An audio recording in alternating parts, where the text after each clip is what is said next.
Today we're diving into one of the most daring ventures in history, the first ever planned Christian missionary journey. This is the story of how a small, local faith decided to take on the world. You know, it's a question every big idea has to face. How do you go from a tiny spark to a global fire? Is it just luck? Does it happen by accident? Well, in this story, the answer is something else entirely. It's a deliberate, intentional strategy. And that's what makes this so fascinating. See, before this, the Christian message had mostly spread because people were being persecuted and had to flee their homes. It was reactive. But this journey? This was a game changer. It was the first proactive, planned mission to take their message to the world, and it was launched by a pretty unique community.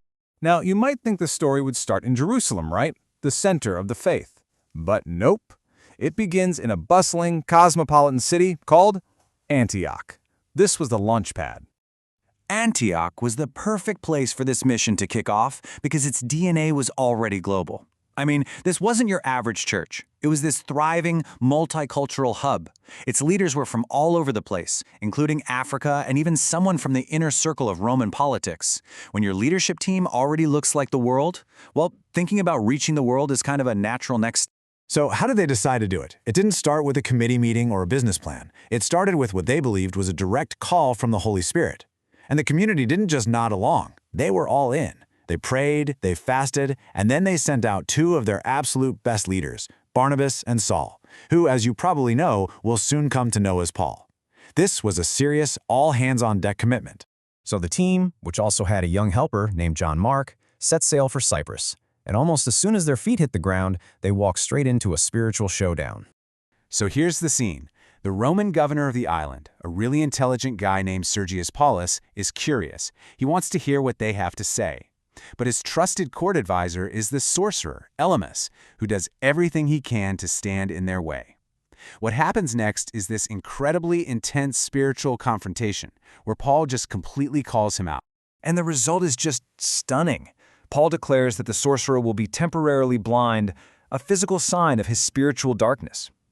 When the Roman governor sees this undeniable display of power, he's blown away, and he becomes the mission's first major high-profile convert. This was a huge win, right out of the gate. But, big victories don't mean the problems go away. The team immediately faces its first internal crisis. Their young helper, John Mark, suddenly quits and heads home. And on top of that relational drama, they have to make this incredibly dangerous 100-mile journey over mountains known for being crawling with bandits. This was not an easy trip. Okay, so after surviving that brutal trek, they arrive in a city called Pisidian Antioch. And this is where we get to the real heart of their mission, proclaiming the message. And let me tell you, the reaction is nothing short of explosive. They stick to their strategy and head to the local synagogue first. As visiting teachers, they get an invitation to speak. So Paul gets up and delivers what becomes his first sermon that we have on record, and it's an absolute masterclass in connecting with his audience. He structures it perfectly. First, he's like, let's talk about our story, and he walks through their shared history. Then he presents Jesus as the climax of that entire story, the fulfillment of everything they've been waiting for. And finally, he gets to the offer, total forgiveness of sins and a brand new standing with God. And this is where he drops the theological bombshell, the idea of justification. It's a legal term. Think of it like a courtroom. It doesn't mean you're suddenly perfect. It means the judge looks at you and declares you righteous.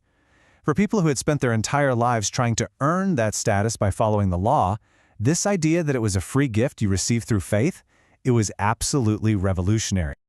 At first, the response is amazing. People are clamoring to hear more. But a week later, the local religious leaders see these huge crowds flocking to Paul, and they get incredibly jealous. Their hostility gets so bad that it forces Paul and Barnabas to make a major strategic pivot. They basically say, okay, if you're going to reject this message, we're turning to those who will listen, the non-Jews, the Gentiles. So this new focus takes them even deeper into pagan territory, to a town called Lystra. And what happens here is probably one of the most bizarre and dangerous things that happens on the entire trip. Talk about emotional whiplash. Paul performs this incredible miracle, healing a man who couldn't walk. The crowd, who knew a local legend about gods visiting their town, instantly decides that Barnabas must be Zeus and Paul must be Hermes. They're literally about to offer sacrifices to them. Paul and Barnabas are horrified, but just as they're trying to stop it, their enemies from the last town show up, turn the crowd against them, and whip them into a violent mob. Just think about that for a second. The same crowd that wanted to worship him as a god now drags him outside the city, stones him, and leaves him for dead. But he wasn't dead. And in this unbelievable display of resilience, he gets up, walks right back into the city that just tried to kill him, and then just continues his journey the next morning. It's absolutely mind-blowing. This incredible endurance really defines the final part of their journey. They could have just made a run for home, but they didn't. Their return trip was just as strategic as their trip out.